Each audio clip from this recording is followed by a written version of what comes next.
Mon nom est Willis, Vladimir Willis. Bonjour tout le monde et bonjour Davy, merci d'avoir accepté cette interview. Donc Davy, je vais vous le présenter pour ceux qui ne le connaissent pas. Davy, c'est Nerds, c'est J'irai le lait sur vos tombes, tellement de choses en fait. On va pas tout faire, Ensuite, t'es dire Bad News et la petite mort, des trucs un peu actuels. Quoi. attention monsieur, je parlais d'abord des vieux trucs, ensuite j'allais parler de BD, évidemment, parce que La Petite Mort, notamment, qui a aussi sa série sur France TV / gratuitement les amis, et aussi cette BD quand même, L'Âge de Pierre, dont il y a un court-métrage aussi sur YouTube, et je vous invite vraiment à la lire celle-là, parce que c'est peut-être la plus personnelle, Davy, je dirais, non? Ouais, la plus personnelle, même si elle est romancée, tout dans ma vie n'est pas arrivé comme ça, mais il y a quand même beaucoup de choses qui ressemblent à ma vie, quand même là-dedans. La Petite Mort est peut-être la BD la plus romancée, mais qui se rapproche le plus de ma vie. En tout cas, dans les premiers albums. Ouais. Mais oui, L'Âge de Pierre, j'ai mis toutes mes interrogations, toutes mes fuites, toutes mes névroses sont dans cette BD, et je l'aime profondément, cette BD. Et bah, je peux te dire que franchement, c'est une des meilleures que j'ai lues sur tout ce que t'as fait, parce que bon, j'en ai lu pas mal aussi. Et L'Âge de Pierre, vraiment, c'est celle où je me suis dit, en plus je me suis reconnu. Et je pense que beaucoup de personnes qui vont lire, enfin qui regardent cette vidéo, cette interview, vont ressentir la même chose. Parce que bon, on est un peu dans le même univers, on est des grands enfants, machin, tu vois. Aussi, il y a Culture Z, qui, pour ceux qui me connaissent, vont certainement kiffer Culture Z, parce que ça parle de jouets, ça parle de culture geek.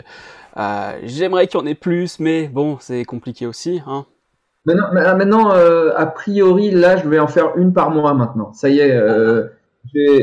Bon, à part si on a des fails comme le dernier Bad News où YouTube nous cache complètement et donc niveau pub, on baisse et tout ça. Mais normalement, maintenant, avec le budget, vu qu'on est à peu près à l'équilibre avec Bad News, je peux mettre un peu un budget pour faire du Culture Z. Alors, c'est pas un budget de ouf, mais bon, le cadreur monteur accepte. Et donc, on va refaire des Culture Z. Là, il y en a un qui arrive à la fin du mois qui va être sur les Transformers. Il y en a un le mois prochain qui va a priori être sur Goldorak. Voilà. Et bah, très bonne nouvelle, ça, je suis très content. Et puis, ben, il y a évidemment Bad News, Bad News. T'es vraiment revenu en force sur YouTube avec Bad News, quoi. Truc qui existait depuis 6 ans, 7 ans. T'avais fait des Bad News il y a longtemps déjà, en fait. 2009. Premier Bad News 2009. Et allez voir les premiers Bad News. Les premiers Bad News n'ont rien à voir avec... Ah non, rien à voir, non. Ouais, c'est Thomas, c'est sur l'impulsion de Thomas. Il adorait Bad News à l'époque et il m'a dit, je cherchais un concept à remettre en place sur la chaîne YouTube. C'est lui qui m'a dit, mais refais Bad News. Et moi, j'y croyais pas du tout, quoi. Je lui ai dit, bah, ça va intéresser qui? Bon, bah, écoute, si ça intéresse des gens, pas le dernier, mais bon, ce soir, on va tester un truc. On verra bien. Bref, mais oui, je suis très content. Je suis très content de pouvoir dire des bêtises dans Bad News. C'est cool. Et puis ensuite il y a ta chaîne Twitch, faut quand même le dire aussi. Ouais. Je sais pas si tu vas. En ce moment qui est en berne parce que j'ai plus internet. Bah donc, oui, ouais. D'ailleurs merci. Franchement là, t'es d'un point de vue perso, t'es un peu à droite à gauche là, donc merci vraiment d'avoir accepté l'interview. En ce moment, il faut que je fasse des murs de Lego géants et crois-moi, c'est la galère. C'est la galère. C'est le plus gros kit Lego que t'as eu, on est d'accord. Ah là, et en plus tu les vois pas tous. Mais ouais. Donc bientôt reprise des Twitch Koh-Lanta quand même, je suppose. Dès que j'ai internet. Ouais. Malheureusement, il semblerait que j'ai internet lundi. Donc ce vendredi, j'ai peur que ça passe à l'as. Je suis triste. Ah là là. Voilà. Et puis nous aujourd'hui on n'est pas là pour parler de tout ça, on est là pour parler de Spices. Un film qui, honnêtement, et je pense que tu es d'accord avec moi, on s'attendait pas à ce qu'il sorte un jour. Ça fait combien de temps déjà qu'il est en tout cas. Ouais, en France, ouais. Ça fait combien de temps déjà qu'il est... Je crois que j'ai bossé sur Spices il y a 3 ans et demi, 4 ans peut-être, un truc comme ça. C'est un peu flou dans ma tête. Mais c'était urgent parce que le film devait sortir quand j'ai bossé dessus. Il était déjà en train d'être fabriqué. Donc on m'a dit c'est méga urgent et on m'a dit le film va sortir dans la foulée en Chine, etc. Alors je dis ok. Et puis le film a été retardé. Et puis après on a appris qu'il allait avoir une sortie en France. Et en sauf que la Chine avait mis dans le contrat que le film n'avait pas le droit de sortir en France tant qu'il n'était pas sorti en Chine. Ça fait que le film a eu 3 dates de sortie différentes en France avant de sortir. Il y a eu une date de sortie qui était à Noël, et il y avait tout qui était prévu et tout. Et la Chine a fait non, on l'a pas sorti finalement. Donc le film s'est arrêté. Après, on a annoncé le film sorti en mai. Il y a eu le confinement. Et après, donc on a annoncé donc cette sortie post-confinement qui, bizarrement, j'ai l'impression, est plutôt une bonne période pour un film comme Spices, parce qu'on est très loin des blockbusters de Disney ou de Pixar, et donc un film en 3D pour les gosses, faut trouver sa place. Et en cette période où les gens vont pas trop au cinéma, ben nos entrées sont pas dégueulasses. Et puis vu qu'il y a peu de propositions, on n'a pas on n'est pas méga enterré sous les propositions américaines. Donc je pense que la Covid, exact. La Covid a un petit peu aidé au fait que Spices reste déjà 3 semaines en salle, je pense. Et je parle pas de la qualité du film ou etc. Hein, je pense que vraiment, je parle du marché actuel, enfin le marché du cinéma avant la Covid. Mais j'adore dire la Covid. C'est vrai que Eurozoom, de manière globale, sur le déconfinement, ils ont bien joué leurs cartes, parce que entre Akira ressenti en 4K et tout, Eurozoom a beaucoup fait parler d'eux au déconfinement. Et Spices, oui, comme tu dis, moi je m'attendais pas à ce qu'il reste aussi longtemps, et c'est pour ça que je suis allé le voir avant Tenet, avant Les Nouveaux Mutants. Enfin, j'avais tellement de films à aller voir, j'ai dit il faut que je vois Spices parce que je sais pas combien de temps il va rester. Et donc, alors. Avant qu'on aille plus loin, je tiens à préciser aux gens que j'ai beaucoup apprécié ce film et que vous pouvez aller voir la critique. Voilà, parce que va y avoir des questions, vont pas plaire. Voilà, je le dis d'avance. Davy peut y répondre ou ne peut pas y répondre, mais en tout cas, il va y avoir des questions qui font pas toujours plaisir. Donc, on est parti pour ces petites questions. Okay. Tout d'abord, tu l'avais déjà raconté un peu dans l'interview de Caractère, je mettrai le lien en description parce que c'est une des meilleures interviews, je crois, que t'aies faites, franchement. Et oui, le gars fait de la pub pour les autres interviews. C'est grâce au journaliste qui a super bien fait son travail. Ouais, franchement, même ceux qui te connaissent depuis un moment apprennent des choses. C'est quand même hallucinant, je trouve. Et donc oui, ce que tu expliquais, c'est que la production en Chine, elle est assez étrange. C'est que on te donne un budget, on te dit ok, tu fais le film et il faut qu'il sorte à telle date, mais en fait ils te suivent pas tant que ça. Enfin, j'ai pas compris parce que toi t'es arrivé en plein milieu, le scénario était pas terminé.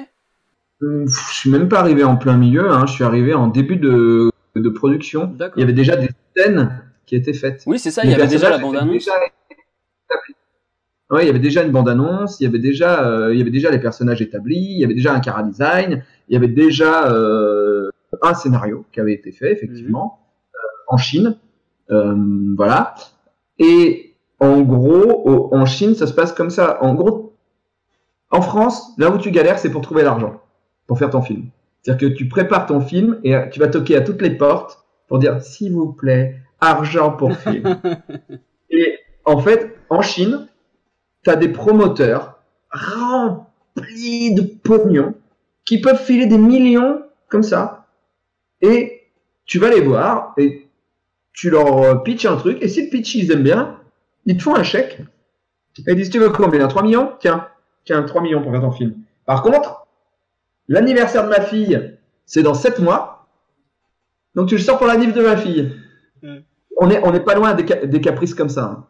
Tu sais, de millionnaires. Ouais, et je vois. Je dirais des bêtises, mais je crois qu'il y a eu plusieurs millionnaires différents qui sont suivis, parce qu'il y en a qui, en fait, en Chine, souvent le mec, c'est des lubies, en fait. C'est des lubies. Le mec, il est riche, donc il se dit, je vais produire un film en 3D. Et puis au bout de 6 mois, il se dit, non, je vais acheter une montagne. Et du coup, il appelle, il fait, en fait, je reprends une partie de la thune, je vais acheter une montagne. Je te raconte là, c'est complètement vrai. Il faut savoir qu'il y a un philanthrope chinois qui est venu voir le spectacle de cascade de Disney. Ouais. Celui avec les voitures. Ouais. Et le mec, il a vu ça et il a fait, ok, je veux pareil en Chine.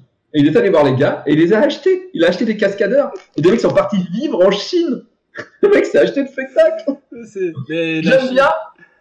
J'aime bien, j'achète. C'est le nouveau Qatar, la Chine, en fait, quand tu réfléchis.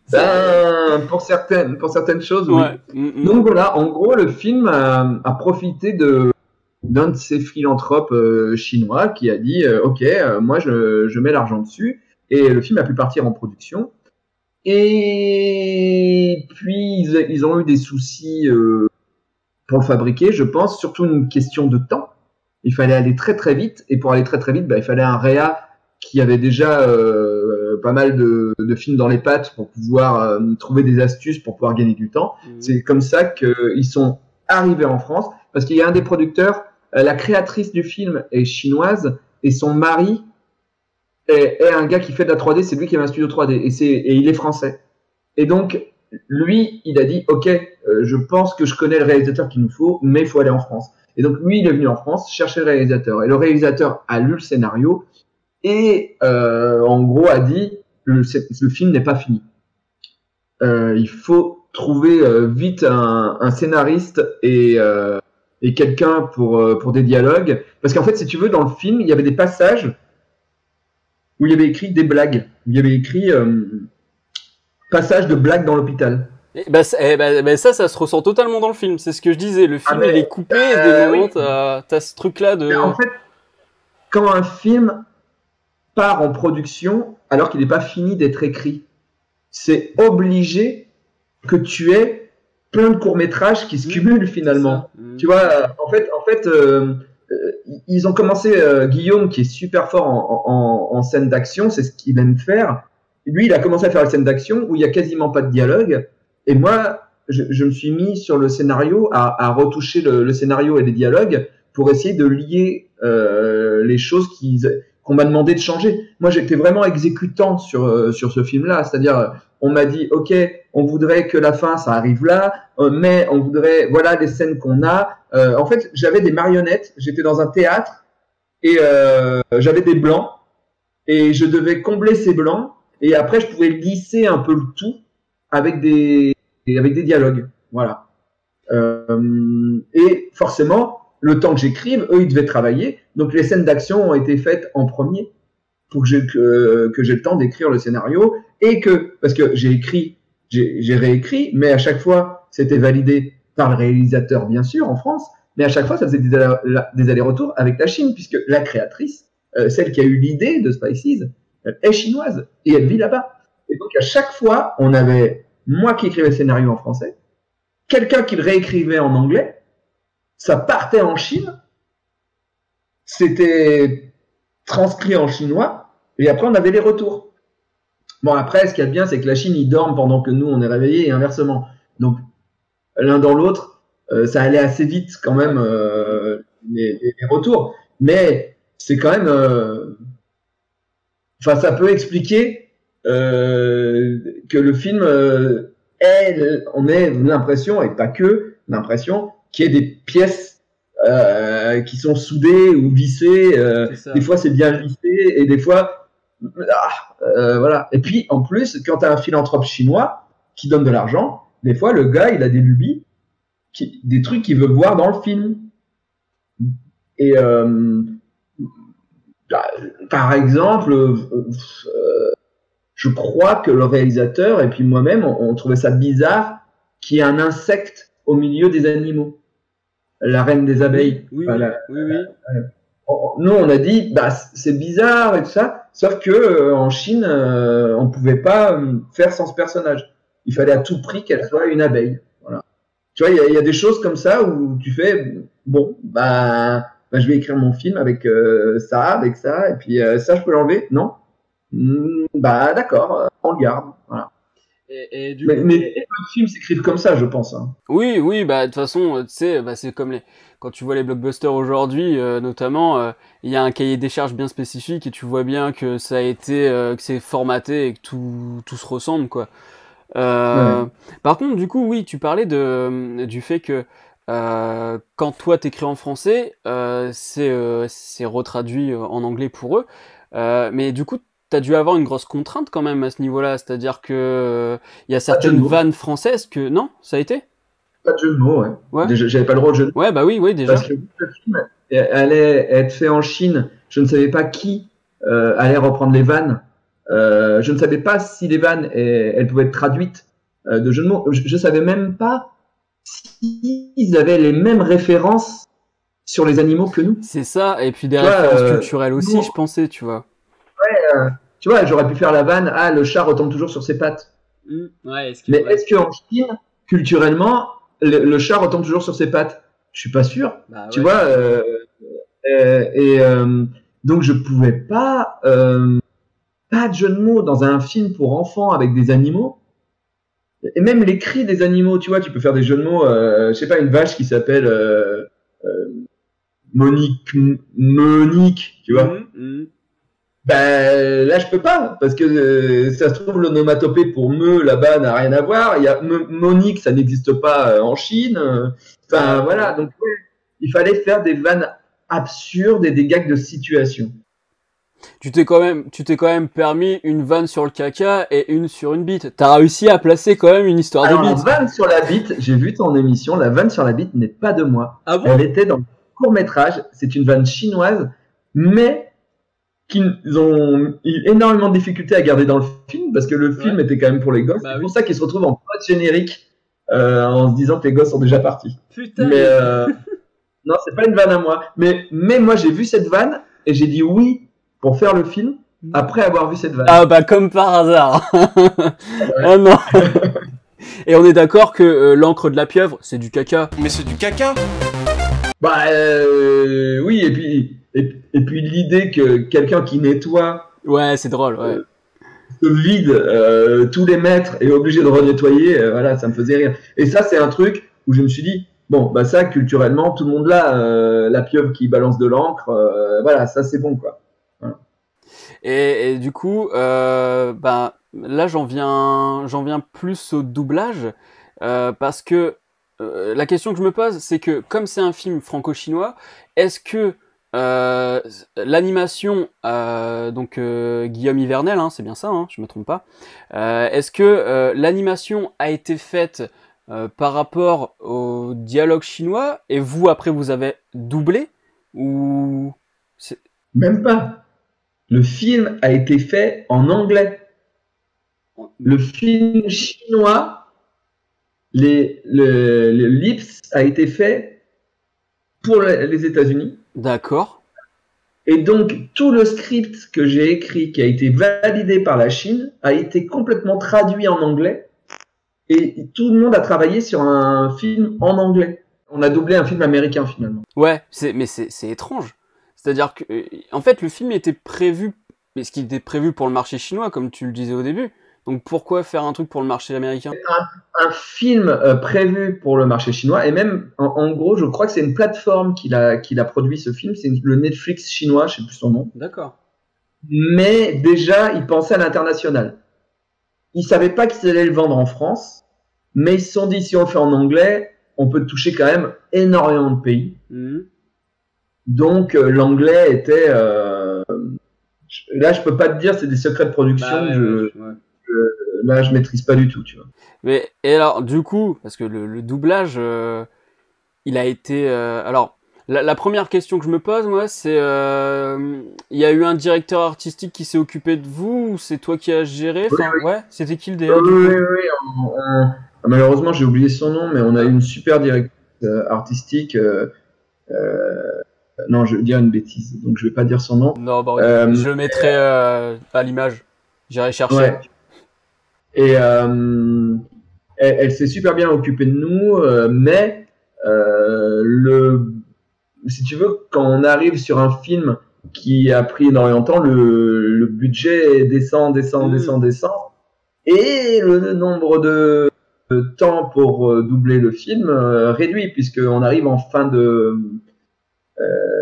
piste, quoi, si tu veux. Ça, voilà. ouais. Donc, on a eu très peu de temps pour doubler un long métrage. Mais alors ça, là pour le coup, c'est vraiment un des points des points noirs de ce film, c'est-à-dire vraiment ça se ressent que vous avez pas eu le temps. il y a des prises quand même où on se dit, c'est bizarre qu'ils aient gardé ça et qu'ils aient pas, que vous ayez pas retenté quelque chose. Et même parfois, j'ai vu la synchro labiale était pas toujours parfaite. Je me suis dit, mais vous avez vraiment dû rusher, quoi. Alors après, on est amateur, hein, Poulpe et moi. Hein.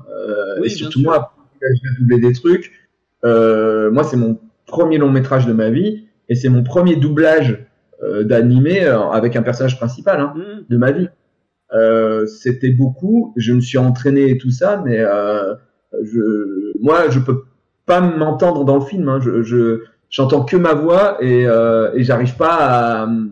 Je peux pas regarder le film. Ça me. Mais je trouve que ma voix, ça marche pas. Voilà. En plus, je pensais, j'ai déjà vu ton émission, hein, mais moi aussi, je pensais jouer le rat, hein, Hector, le rigolo, et je pensais que Poulpe allait jouer le chat, Vladimir, le héros. Mais ça, c'est une volonté de la directrice de casting, et plusieurs personnes étaient d'accord avec elle. J'ai une voix beaucoup plus grave finalement que celle de Poulpe. Et quand les gens nous connaissent, ils savent que je suis toujours le sidekick avec Poulpe. Poulpe, c'est le héros, et moi, je suis le petit rigolo geek en plus. Mais effectivement, si tu ne connais pas nos vies, ma voix est quand même plus posée et plus grave que celle de Poulpe. Et eux, ils sont partis de cette idée-là. Dans le film, les gens qui me connaissent pas, ils savent pas que je fais 40 cm de moins que Poulpe dans la vie, et que je ressemble plus à Hector qu'à Vladimir.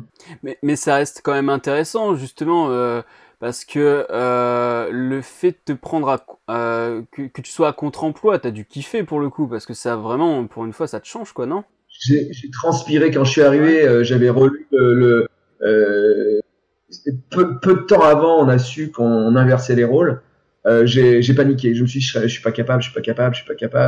Voilà. Mais pendant l'enregistrement, c'était kiffant quand même. Mais il y a certaines choses que j'ai pas l'habitude de jouer.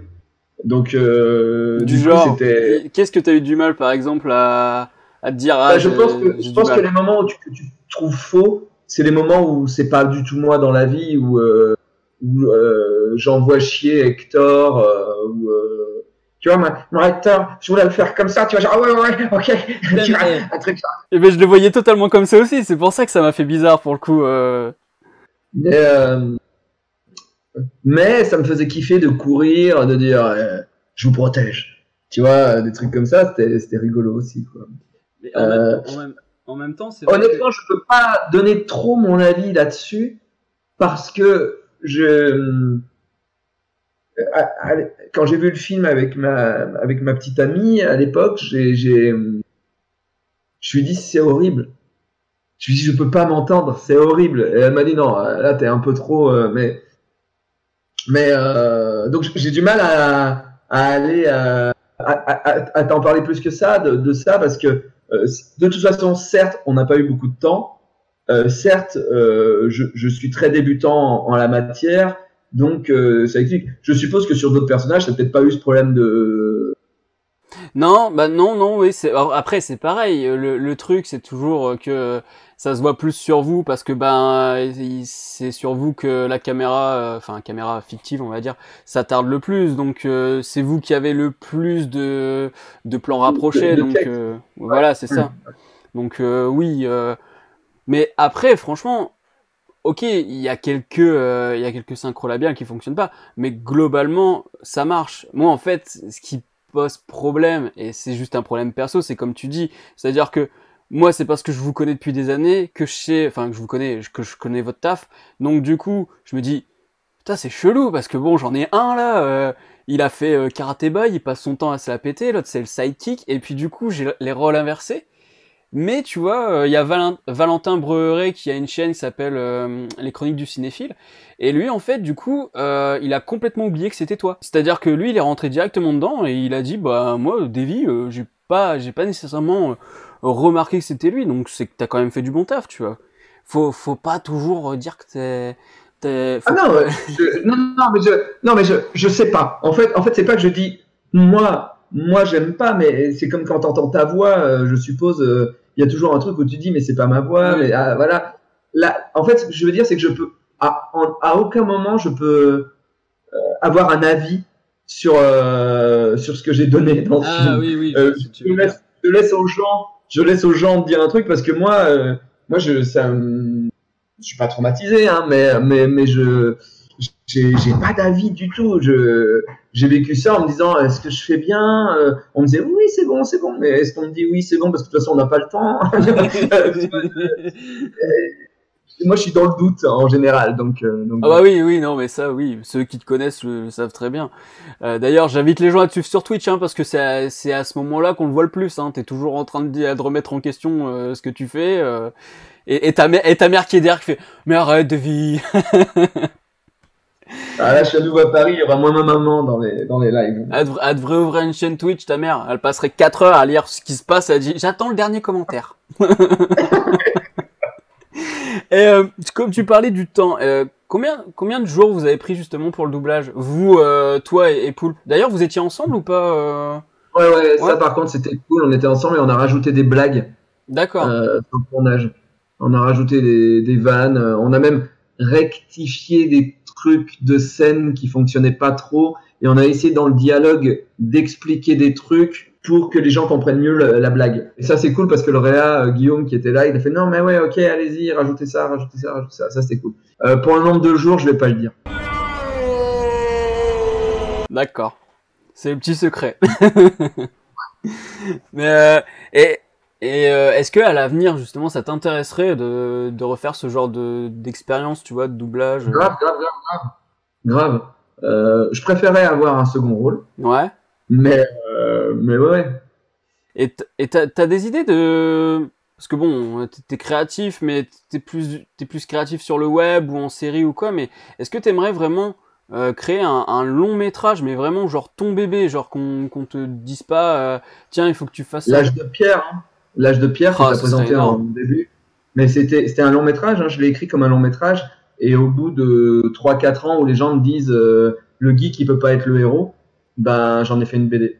Donc c'est celui-là de scénario que t'as pas arrêté de courir après le CNC pendant des années là et tu disais oui j'ai rendez-vous machin. D'accord, ouais. Ok. Bah ils sont cons, ouais. Voilà. Non mais putain. J'ai abandonné, j'en ai fait une BD. Ça mais ce serait. En plus oui pour l'avoir lu et même le court métrage quoi, le court métrage. Peut-être que le court métrage ça leur donnerait envie tu vois du coup de se dire pourquoi pas. J'ai eu des contacts, j'ai eu une ou deux personnes qui ont essayé. J'ai même eu Netflix, il y a 2 jours, qui m'ont répondu. Ouais, t'es dans les petits papiers de Netflix en ce moment, toi, j'ai l'impression. Non, heureusement, mais en tout cas, ils ont lu L'âge de pierre et ils m'ont dit ah, c'est bien, hein, mais c'est pas assez au concept pour Netflix. C'est vrai qu'ils avaient fait, il n'était pas trop réussi ce film-là, mais il était quand même intéressant et ça s'appelait Blockbuster il y a quelques années. Et je pense justement que L'âge de pierre, ça pourrait faire partie de ce genre de film que Netflix propose, ouais. Donc, non, a priori non. Dommage, dommage, ouais. Putain. Bon, bah écoute. Bah, est-ce qu'il y a quand même des choses dont tu aurais envie de parler et que moi j'ai pas abordé, tu vois? Est-ce qu'il y a un truc qui te tient à cœur dans Spicy, tu te dis ouais, ça j'ai vraiment envie d'en parler? Moi, ce qui me fait plaisir dans Spicy, c'est que même si c'est un film qui n'est pas de moi, hein, j'ai été script doctor, j'ai fait des dialogues, il y a pas mal de blagues sont à moi, mais pas toutes. Alors, je te coupe juste 2 secondes. On est d'accord que la vanne, quand t'as l'araignée qui dit « Oh, je viens de voir une star !» et qui a dit « Non, pas une star de télé-réalité, une vraie star », ça c'est de toi. Je sais plus. Ça, honnêtement, je sais plus. Je sais plus si c'était... Ce que je me dis, c'est possible. T'es tellement en train de tacler la télé-réalité dès que t'as l'occasion, tu vois, quand juste avant Koh-Lanta. Je suis tout le temps en train de regarder la télé-réalité. Oui, c'est ça le pire, c'est que tu regardes en plus. Et je me suis dit, oh ça c'est du Davy, c'est bizarre ça. Il y a des trucs, en fait vraiment le truc que je suis plus fier d'avoir placé, c'est le Tamagotchi et la VHS. En plus, la blague sur la VHS, c'était dans mon spectacle que j'ai joué sur Paris et je suis hyper fier d'avoir placé ce ce truc où c'est vrai, les enfants peuvent dire à leurs parents, c'est quoi? Ben, c'est un vieux moyen de voir des images, tout ça. Et ça, je suis content que ce soit passé par la Chine et que ça ait été validé, etc., etc. Voilà. Donc je suis content de ça. Je suis super fier que ça soit sorti en France. Et je suis pressé de voir la sortie DVD Blu-ray, voir ce que ça va faire, parce qu'en général, si un film est pas mal vu au cinéma, il y a aussi quelques ventes derrière. Alors depuis quelques années, à mon avis, plus trop. Ouais, ça devient plus de la niche maintenant. Hein. Le DVD Blu-ray, c'est de la niche. Hein. Ce qui me ferait vraiment kiffer, ça serait que le film soit sur Netflix. Tu vois. Bah sur Netflix, tu vas tellement, tu vas gagner une communauté assez forte quoi, qui va Après, qui va plus au cinéma quoi. C'est les enfants qui vont regarder, hein, mais moi, ça me ferait kiffer d'avoir mon nom sur Netflix et de pouvoir entendre ma voix sur Netflix. Truc de geek, tu vois. Je fais, oh, ouais, trop bien. Voilà. Tu seras en commentaire sur toi, tu feras, hé néné, c'est ma voix. Et je regarderai taux d'étoiles du film 1. Et par contre, en long métrage, t'aimerais bien aussi, mais jouer dans un long métrage, mais en live, c'est-à-dire toi, tu vois. Genre, t'as pas une idée avec Poulpe qui traîne quelque part Non, pendant longtemps, on voulait pas faire un long métrage, on voulait faire un téléfilm de Karate Boy. Oh putain, ouais. Karate Boy, le téléfilm. mais on a plus les droits, donc on peut pas faire. C'est vrai que j'avais vu une interview de Poulpe il y a pas longtemps et il expliquait, il dit de toute façon, moi je peux pas faire de film parce que en fait ce que je propose ça va tellement trop loin que de toute façon soit ils aiment soit ils détestent et donc du coup je peux pas proposer un karaté qui se bat contre des tentacules machin et du coup tu fais bah oui ouais. Mais ouais, après, moi, ce que je kiffe, c'est toujours de vous revoir ensemble. D'ailleurs, petite question qui a rien à voir avec Spices, mais Poulpovision, c'est toujours d'actualité, du coup? Je crois pas, non, je crois que c'est fini. D'accord. Bah, ça aurait été compliqué, de toute façon, en ce moment. Parce que bon, il y a quand même beaucoup d'interactions chez Poulpe. Bah, en fait, je crois que l'émission devait revenir avant juin. Pendant le confinement, on devait tourner. D'accord. Ok. Et voilà, et je pense que ça. En fait, c'était une émission qui était faite sur un an, tu vois, avec donc rentrée télé, grandes vacances. Et là, il y a la nouvelle rentrée télé, et je pense que ça. De toute façon, tout change. Avec la Covid, t'es obligé de repenser la télévision, quoi. Bah c'est ça, ouais. Bah, est-ce que t'as un mot à ajouter à propos de Spices? Si tu devais dire aux gens d'aller le voir, tu le vendrais comment, tout simplement?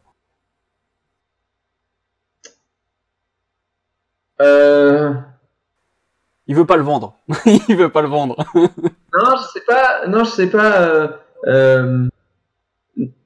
Si vous avez des gosses et que vous aimez James Bond et des vannes geeks, bah, faut à tout prix aller le voir parce que c'est un film sans grande prétention, mais qui apporte beaucoup. Et puis on essaye d'avoir un message aussi écologique ou des choses comme ça. Et c'est un film. C'est un film qui est petit par l'extérieur, mais qui est grand dedans. En tout cas, il a envie de donner beaucoup. Voilà. Bah, c'est une très belle phrase, je trouve, parce que c'est vrai qu'on sent que vous êtes impliqué dedans, franchement. Et bah, du coup, bah. Il y a de l'amour, que ça soit de l'amour du réal, des scénaristes et même des producteurs, il y a de l'amour. Finalement, c'est un film qui a été fait en équipe réduite, en très peu de temps. Ce film qui, quand même, qui claque visuellement, a été fait avec, à mon avis, déjà peut-être 20% d'un Pixar de budget, et encore, peut-être encore moins, et encore moins de temps. Mais on dirait pas, franchement, comme ça. Moi, en fait, c'est parce que le Réa en fait, il fait et tout est fait en prévisualisation. Et en fait, ça fait gagner un temps fou, c'est-à-dire que il n'y a en 3D dans l'image que ce qui a été calculé en 3D dans l'ordinateur. C'est-à-dire qu'il y a un storyboard qui est fait. D'accord. Et en fait, les décors ne sont pas finis. Tandis qu'un Pixar ou un Disney, ils disent, OK, La Belle et la Bête en 3D, on va faire tout le château. Et ils font tout le château, même les pièces qui vont pas servir. Et à chaque fois qu'ils tournent dedans, t'as tout le temps de calcul du château, du truc, tout ça, machin, mais tu peux mettre les caméras où tu veux. Sauf que Guillaume Ivernel, il dit, OK, moi, mon film, je vais mettre la caméra là, et après, je vais mettre la caméra là. Donc, j'ai besoin d'un mur de l'hôpital à gauche, d'un mur de l'hôpital à droite, et tout le reste n'existe pas. Donc, les temps de calcul sont beaucoup plus rapides. Ah ouais. Mais c'est pas con, ça. Ça te fait un coup en temps et en budget carrément. Sinon, le film n'aurait pas pu se faire. Le film n'aurait pas pu se faire avec les délais qui étaient demandés. Putain. Bah, j'aurais appris quelque chose, tu vois, parce que là, en plus, ça doit être courant, du coup, de faire comme ça, je pense, finalement, dans les... je crois pas. Ah ouais? Je crois pas. Ouais, je crois que c'est une technique que Guillaume Ivernel utilise beaucoup, parce que je pense qu'il connaît les budgets de la France. Ouais. Mais j'ai pas entendu d'autres gens parler. Alors, il doit y en avoir d'autres, hein. En tout cas, ça doit pas se faire aux États-Unis, ce genre de truc. Non, ouais, non, ouais. Bah, je te remercie, franchement, Davy, encore une fois. De rien. Et puis, bah, on a vu un petit peu ton futur décor, un début de décor Twitch, c'est beau quand même. Ouais. Il est fini, il manque des lumières. Les lumières. Moi, j'en ai acheté, t'as vu? Ouais, c'est bien. Ça rend bien. Ouais, ça rend bien. Bah là, ça se voit. Oui, c'est vrai que toi, tu le vois pas de temps sur la webcam, mais sur ma caméra là, c'est bon en fait. Ouais, ça se voit bien. surtout qu'en plus, vu que j'ai même pas le Wi-Fi, tu vois, on est en 3G à Paris. Donc oui, c'est pixelisé. Voilà, je te le cache pas. Donc bah ouais, encore merci. Bah je pense qu'on peut dire au revoir aux gens. On peut leur dire d'aller voir Spices, de lire L'Âge de Pierre. En fait, je vais faire de la promo pour L'Âge de Pierre durant toute cette vidéo. Parce que non, mais ça m'énerve parce qu'il y a des trucs comme ça qui passent inaperçus alors que l'histoire elle est super bien racontée et tout. D'ailleurs, oui, allez voir aussi ta collection chez Delcourt, une case en moins. Ouais. Parce là, il y a la BD, le 16 septembre, j'ai la nouvelle BD de la collection qui sort. Ouais. La dernière, pour l'instant, programmée, celle de Oli et l'Alien, la BD de Florent Bernard, avec David Combet au dessin.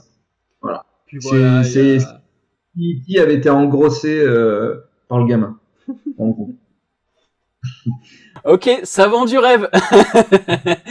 Eh ben, merci Davy, ça fait au moins 4 fois que je le dis, on va l'arrêter cette vidéo. Merci à tout le monde d'avoir regardé la vidéo. Si vous avez des questions, n'hésitez pas à les mettre en commentaire. Si je peux y répondre, j'y répondrai. Sinon, on spammera Davy pour qu'il réponde. Voilà. Et puis rejoignez-le sur Twitch, sur YouTube, sur Instagram, sur Twitter. Le mec est partout. Voilà, c'est un vrai gent. Voilà. Un jeune de 44 ans. Bon, allez, salut tout le monde. À bientôt.